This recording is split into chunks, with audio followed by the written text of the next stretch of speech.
in the most simple way I could explain it, is that the worldviews, and especially the Christian worldview, help us understand the story that we live in, because we all live in a story.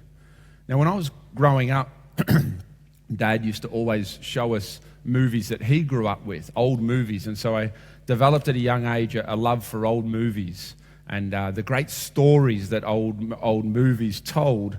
And I've got for you here an old movie as well as a modern movie that I love. So the old movie is called Escape to Victory, and this really captured my attention. It was made in 1981. It's a World War II movie based on a true story about the Nazis playing a soccer game against these prisoners of war. And I love soccer, as you all know, and also had this fascination for old movies that Dad had introduced me to. And this was a real classic, and it's about this game that the Nazis challenge the prisoners of war to. And so they bring this team together of English, and they get some Polish guys out of other concentration camps, and Palais is in the movie along with Michael Caine and who's the English guy, and they pull together this team, and it's this great story of these POWs overcoming the odds and playing against the German national football team and beating them in their own stadium in front of their own crowd. And then at halftime, the French resistance dig into their changing rooms so that all this team can escape to victory, or can escape and get out. And so there's this whole plan, this French resistance plan to get them out. And they stand there at halftime in the changing rooms. I think they're down 3 or 4-0, and they say, "No, we're not gonna escape. We're gonna go back out. We're gonna play the second half, and we're gonna beat these Germans." And they do, and they go back out and they beat the Nazis. And it's a great story, and the whole crowd floods the field at the end of the game and ends up taking them out of the stadium. And they do escape in the end because the crowd takes them out and the Nazis can't see them, and they take their soccer shirts off and put normal clothes on, and they escape at the end of the game. And it's just a great story. And we know that every great story, my favorite modern day movie is Gladiator, and we know that every great story begins in a place of peace, a place of joy, a place of great expectation. But then a terrible thing occurs. A monster rises up. A James Bond type villain comes onto the scene to destroy everyone and kill everyone and ruin this beautiful life that everyone's living. And so it falls upon some hero to save the day, someone to rise up against the odds and turn the tide and do bring some unexpected victory to destroy the evil one, to destroy the villain, to overcome the scourge that is threatening their homeland. And then there's a purpose beyond the victory, to extend this peace and to return order to these things. And we know these great stories. Part of the reason I love Gladiator, because it's such a tragedy, but then he turns it around. Despite his family being murdered, despite the tragedy, the injustice, he turns it around and becomes a victor. We all love stories. Story is such a huge part of our life. Before we put our children to bed at night, we tell them stories. Out of everything that Jesus said, over 30% of it was in parables, was in stories. When we're trying to counsel somebody to improve their life or deal with issues or change their situation, sometimes we say to them, you've got to get out of the story you're telling yourself. You're in a story that's negative. You're in a story that's inaccurate. You're in a story that's not helpful. We all live within a story, and the story that we live in informs the actions that we take. Why do people do certain things? Why do people get involved in certain things or make certain decisions? A big part of the reason there's so much hate towards Donald Trump is because he cut across the story that people were telling themselves, and they saw him in America as someone that was not for progressivism. He was not for the good of the nation. He was not for these liberal leftist ideas. And so he copped a lot of hate in America, and especially from places like Hollywood and California, because they saw him as the problem that was cutting across their story. Why the next picture? Why are people protesting in Hong Kong, laying down their lives to protest against the Chinese government? Because they're enrolled in a story. And their story tells them that they don't want to be a people of oppression, and that they're a free people, and that there are people who don't want to become part of China and the communist regime that's just ticked over 70 years. So they're in a story, and that story underpins action. And in Hong Kong at the moment, that action is great action. It's in the streets action. It's urgent action that causes them to do these things. You know, often as Christians, it's difficult for us to understand why certain things happen. And we look at things like same-sex marriage or homosexuality, and I know I often, I'm sure you're the same, look at these things and go, well, they're not Christian and they're not biblical, and I understand that they're wrong, and there's demons involved, and there's the powers of the air and all these kind of things, but often the just purely Christian type explanation of these things is not enough to understand. But why do people do this? Why do people come out as a homosexual? Why do people believe that marriage can be between a man and a woman? And you've got to look deeper than it's just demonic, or it's just the ways of the world, or it's just that they don't understand. There's a story that underpins why people turn to homosexuality, why people vote for same-sex marriage. There's a narrative that's going on, and when people enroll in a narrative, it therefore informs their actions. And if we want to be people that influence our cities and our communities and our cultures and our nations, we must be able to understand the deeper story and narrative of what is going on, what's behind people's thinkings. And worldview training gives you an ability to go behind the scenes and really look into the underpinning stories that people are basing their entire lives on. And as Christians, we're called to deliver people from bondage. And people are often in bondage to a story that they don't realize they're part of, or they're doing things according to a narrative that they didn't realize they signed up for. I often look at, and I'm sure you do the same, I often look at young people that grow up in the church and then they leave. Why do they leave? Why don't they believe it's the truth anymore? They say they believe, but then their actions, they buy into the ideologies of the day. And often that usually begins with sex and boyfriends and girlfriends, and it's often that thing. They buy into that system of the world. But why do they do it? Because they know the Bible stories. They know God's truth, supposedly. They've grown up in this. They've seen the power of God. But all of a sudden, they're behaving in a way that they weren't raised to live like this. They weren't raised to think like this. And there's a deeper reason. It's yes, there's rebellion, and yes, there's rejection of the things they grew up with. But often and naively, they don't understand that they actually have enrolled themselves in a particular narrative that is being told that actually has a deep philosophical, far back in history story that's being told. And when they enroll in that, they actually enroll in a different story than God's big story for the universe. Why do Australians go to the football? Because they're involved in a story about what it is to be Australian, about what it is to live in this culture, about what it is, how it is to spend our time. We're all enrolled in a story. What about suicide? Why do people kill themselves? Because at the end of the day, they're enrolled in a worldview. It gets hold of them. A nihilistic worldview, an existential worldview that says there was nothing before the earth and there is nothing after the earth. Therefore, the best thing you can do is send yourself into that void of nothingness. They're enrolled in a story. They're enrolled in a particular world view. Now let's look at the Bible for a minute. Think with me for a moment. The great passages of Scripture, especially in the New Testament, where the story of God is told, often in part, but it's told. So Stephen is brought before, in Acts chapter 6, he's brought before the religious leaders. And we know that he becomes the first martyr in the Bible.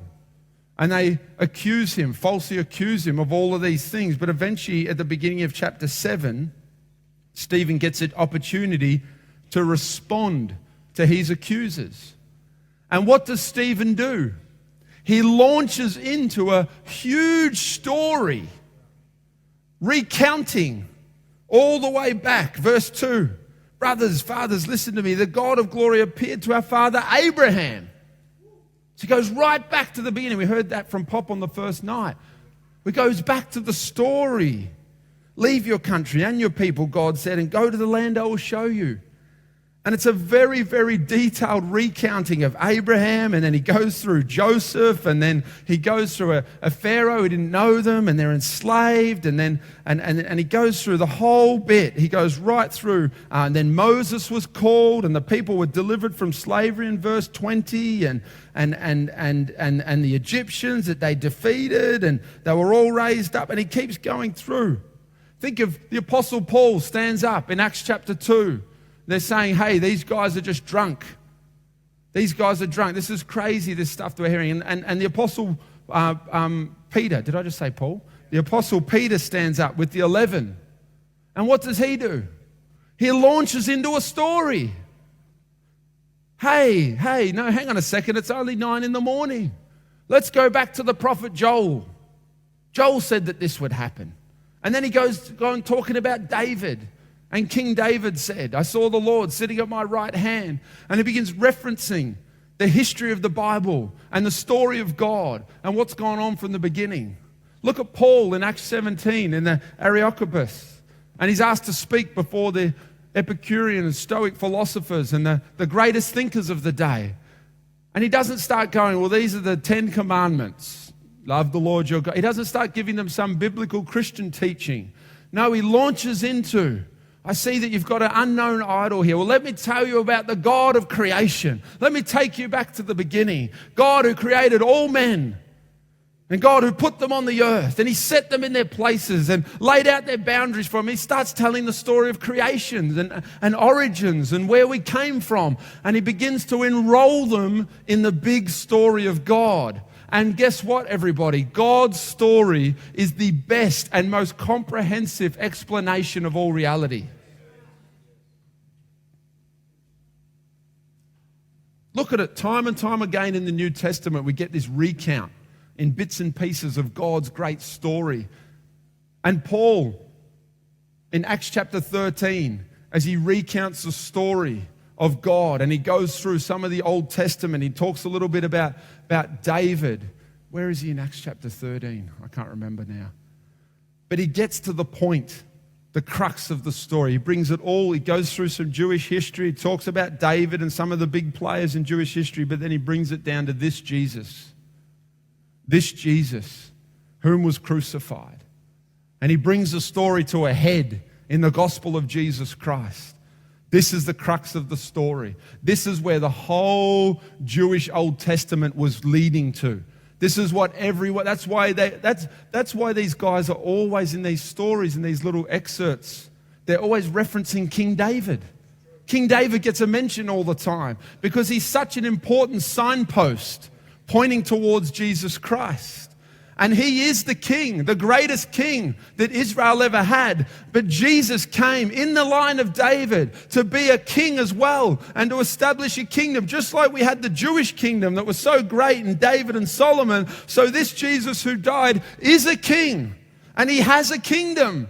But it's not the Jewish kingdom and it's not the Roman kingdom. It's another kingdom that comes from above. And they're enrolling people in this story and this worldview and the story that God is telling. This here is God's big story that explains all of reality. And if there's anything else we need in this current cultural moment, it is men and women of God who understand their own story. And doing this worldview training, one of the greatest results of the training and diving deeper into this is that my faith has just been hardened, has been deepened. It is stronger than ever. It's not only backed by power and God encounters, but it's also backed by logic and reason. I can explain the truth of the gospel better than I could ever explain it before. And even better than that, I can see the false stories and false worldviews and false ideologies of the day better than I could ever see them before. So in the beginning, at the start, there was nothing. And then God created the universe. Now, every worldview must answer these 4 questions in order to be a worldview, or in order to be what we call a grand narrative. So a big story that explains all reality.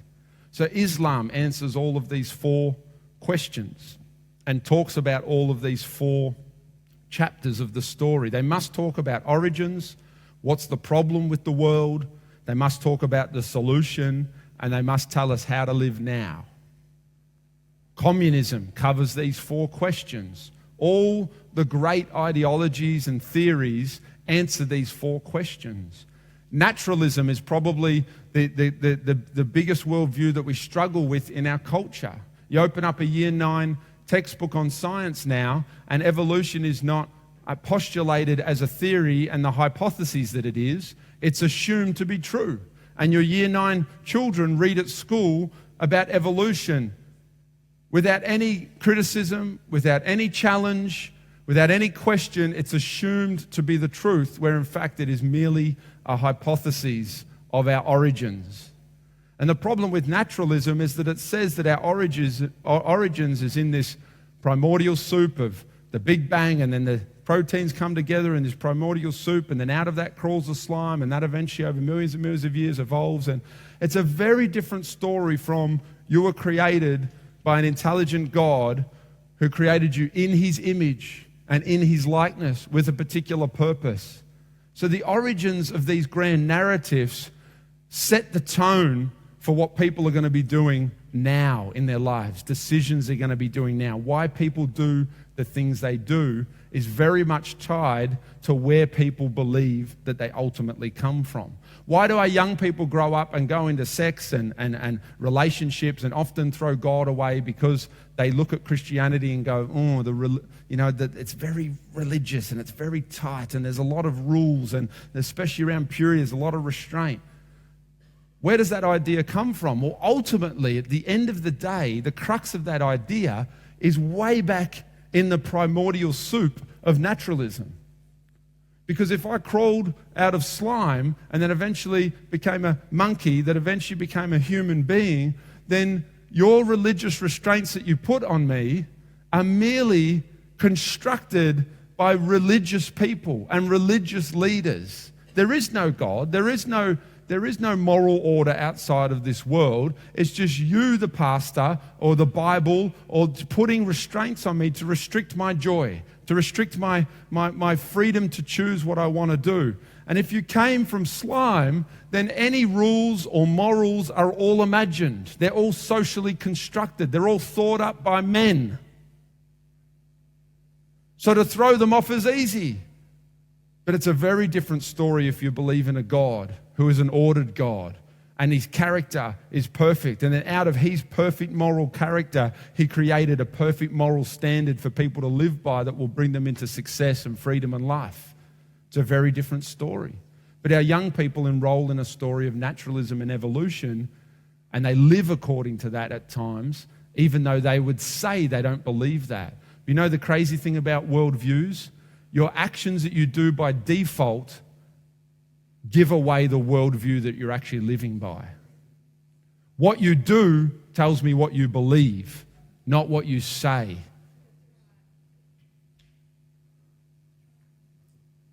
The second question that has to be answered is the problem. What is the problem with the world? You don't have to look very far to know that there's a problem. Most of you sitting in this room have probably got some ailment, some sickness, some sore ankle, something wrong with your body. Everyone in this room has probably got some personal situation going on at the moment, some tragedy you're dealing with, some interpersonal relationship issue that's just going on, some divorce, some boss at work who's tormenting you. There's problems. There's people problems. There's health problems. Right now, we have more slavery in our world than we have ever had for all of history. We've got people killing each other. We've got wars constantly. We've got disease. There's bad things going on. You don't have to look very far to know that there's a problem. But diagnosing what the problem is makes major, major differences in how we deal with the problem. And we live in a culture and we live in a world that does not say that the problem is sin and man's falling away from God and separation from their creation. No, we live in a world where the narrative is often saying that the problem is the government. The problem is white privilege. The problem is, very much so these days, the problem is becoming religion. Christians are the problem. That's the reason. That's the reason why transgender children get bullied in school. Everyone else is pretty tolerant, but the Christians keep saying that this isn't true. They're the bigots who are standing in the road of progression and our society moving forward because they believe in this crazy spaghetti monster in the sky. But as Christians, for us, gender, marriage, sex, family, mums and dads is sacred. Because we believe that God ordered the world in this way and He called us to have sex within marriage. And He called us to have marriage which is covenant. And He called us within that marriage to have children and raise them in the right way. And this to us is sacred. We can't throw it away with transgenderism. We can't throw it away with same-sex marriage. It's not that easy for us when the God that we serve ordered it this way and He said that this is good. And He said that in Genesis chapter 1. Like it's before the fall even. Like this wasn't a correction later on after Genesis 3. Marriage, He created the male and female. All of these things are in Genesis chapter 1. They're in our origins. They're in the first chapter of our story. We can't just throw them away with the same-sex marriage vote. It's not that easy for us. So yes, we're going to appear difficult and like bigots and like we don't want to change, but people don't understand that it's in our story. It's not so easy just to throw it away. How do we fix the problem? How do we fix the problem? Is it tolerance? Is it pluralism? Is it postmodernism? There is no real truth. Everyone can do what they want to do. Or is it Jesus Christ, the only one who could deal with sin and death? The righteous for the unrighteous, the perfect for the imperfect. That's what we believe.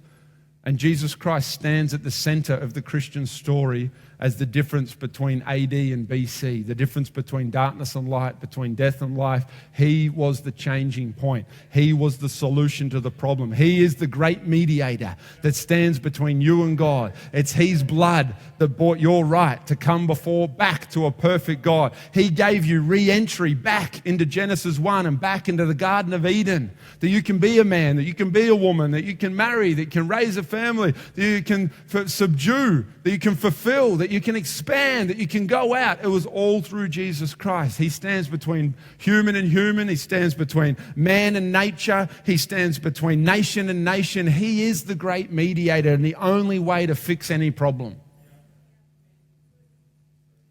And everything that flows out of Him is everything that is life. And everything that is life in this world and works, it all flows back into Christ. He is the reason. But now what do we do?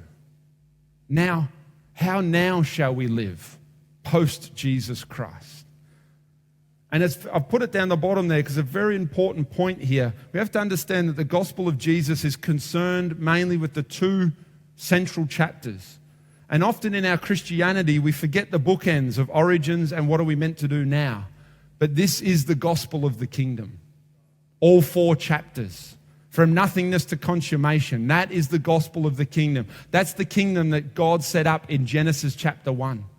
That would subdue and fulfill and take over the earth. That man and woman in partnership with God would extend the domain of the king all on the earth. The devil had been cast down to this earth and now it was up to Adam and Eve in partnership with God to expand across the earth and bring glory to God.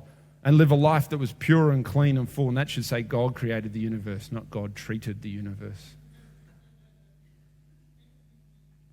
The gospel of Jesus, if we put all our eggs in that basket, it's too narrow. Because people also need to understand where they've come from, and people need to understand, what do I do with my salvation now? When you got saved, why didn't Jesus just whisk you off to heaven? You didn't, you're in, you got the ticket, you believe in Jesus, you believe in your heart, confess with your mouth. Why don't you just go? Because there's a 4th chapter to the story. There's a mission to be done. There's shalom to be. There's justice to come. There's everything we've talked about the last 2 days. Pastor Hayden, Pastor Karen, all the things coming through, your city and whatever, everything was doused in the language of restoration. The Muslim ladies dancing, it's restoration. They couldn't dance and now they can dance. It's a restoring of life and freedom. Everything is restoration. And that is our job right now. It's not to run church. It's to run church so that people can go out into their destinies to restore all things. Because there's a time of consummation coming and everything must be returned to the order in which it was originally set. Where there's domestic violence, it must be restored to peace and marriage and covenant and love. Where there's suicide, it must be restored to life and purpose and everyone has a destiny. Where our cities are hurting and dying, and we've heard about prostitution, and we've heard about children being early sexualized, and all these kind of things. They're all out of order, and they're not God's way of doing things. Our job and the reason that we were saved is to restore the order, to bring the restoration of all things. Acts 3:21 says that Jesus must be held in heaven until, everyone say until the restoration of all things.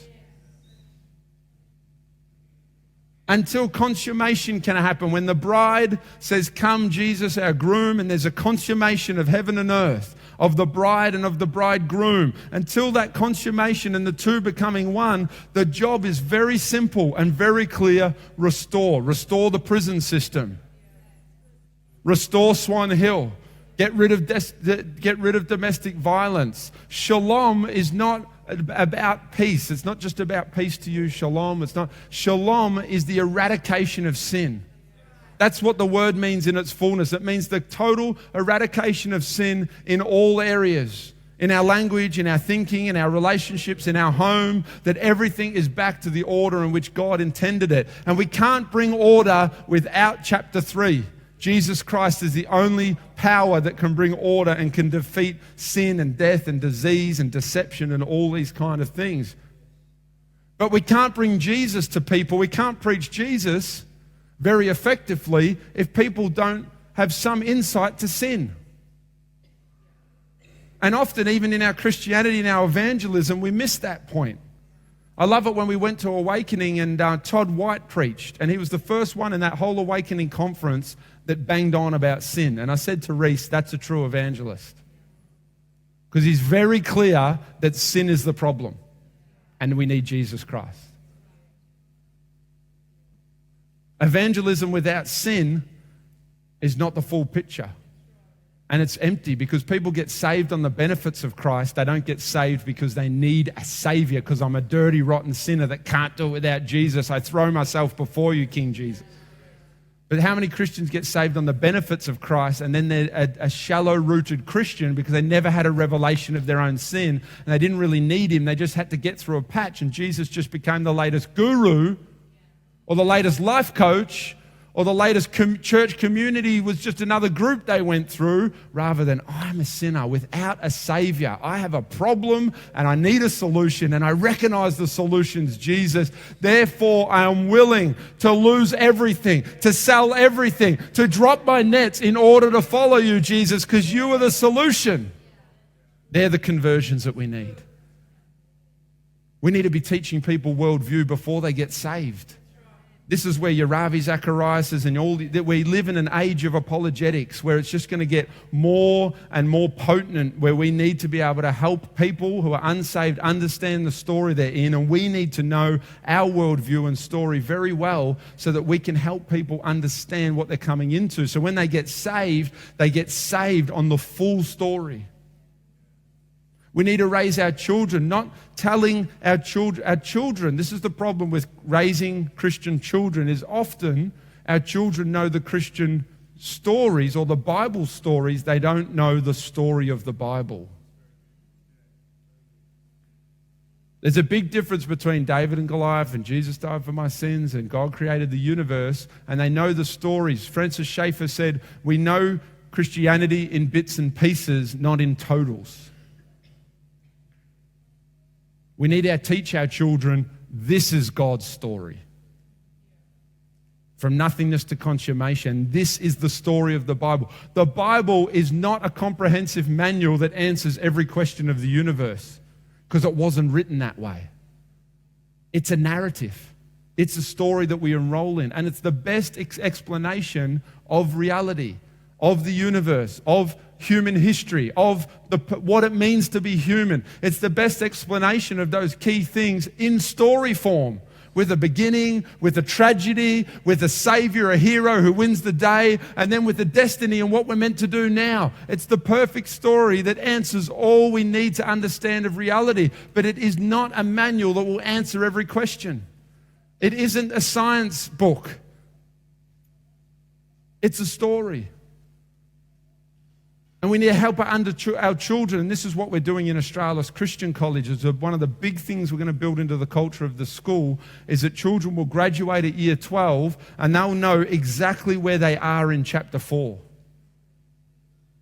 So they have a very clear understanding of their worldview and a clear understanding of, so I live here today in chapter 4, so my job is to go out now as I graduate high school and to live my destiny and my calling, which will be predominantly occupied with restoring all things and bringing things into God's order. And so that they know that very quick. But not only do they know that story, but we're going to make sure that they grow up, that they know the false ideologies of the day. What are the other stories that are being told? What are the other worldviews that are being communicated? Let's be clear on those, the false narratives. And why do we believe our story and not that story? How much do we talk about testimony in Christianity and the importance of testimony? It's the same thing. A testimony is a story. I saw this happen, and then this happened, and then this went. You tell a story. The greatest testimony we can give is this gospel of the kingdom testimony, the full 4 chapters of the story of God that's been going on for thousands of years. And right now we find ourselves in this cultural moment of restoration. But if we don't understand the false stories and ideologies, then we're going to find it very difficult to influence the culture, influence the city, because we don't really know why they're thinking. How did you get to same-sex marriage? How do you get to suicide? Like, what's the story in the worldview that gets you to these things? We have a huge problem in the church at the moment with, just last thing, and then I'll get you up, Al, to share, with spiritism. And with the new age, it influences the church. And this is one of the major arms of worldview. It's called transcendentalism. It's the whole Eastern type religions of Buddhism and that, and then it becomes kind of popular new age in West, when East meets West in Western countries. We take the spirituality of the East and the meditation and the good works and karma, and then we put all our money and our wealth and our consumerism and our holidays, and we mesh these things together into this new age spiritism. And it's greatly, greatly influencing the thinking of Christians in the church, in the West. And we just retag things with the Holy Ghost or prophecy or spiritual experiences, but we're not living according to the gospel of the kingdom. We're just talking new age spiritism and new age language without dropping our nets. And this kind of thinking in the church leads to rejecting lose your life to find your life. Rejecting I am crucified with Jesus Christ. Rejecting it's suffering that leads to glory. We reject the core ideas of Christianity around suffering and restraint and delayed gratification and following Jesus. Not so we reject those because they don't feel good, and we just focus on spiritual things and then live the life that we want to live. Where does that thinking come from? It comes from the New Age. And then out of it, we get the greasy grace and the prosperity gospels and all these kind of things come out of that. And Al's going to share.